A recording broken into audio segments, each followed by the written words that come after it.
Eerstens is dit vir ons baie lekker en aangenaam om hier op Nampo te wees. Dit is vir ons 'n voorreg om ons klante te ontmoet, om weer saam met hulle te skakel en natuurlik netwerk. Netwerk is vir ons baie belangrik. Ons verhoudings met ons klante, dis waar alles vir ons gaan. En hierdie verhoudings gaan oor generasies en dit is vir ons daar om dit op te pas en te koester. So ons het ook 'n wonderlike kompetisie wat ons geloods het, tesame met ons aanlyn.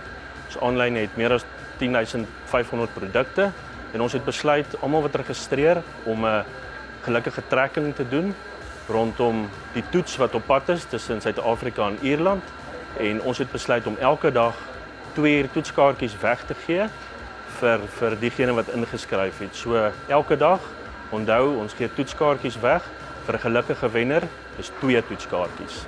Kom gerus en kom besoek ons hier by ons standplaas om in te skryf, om die kans te staan om hierdie toetskaartjies te wen.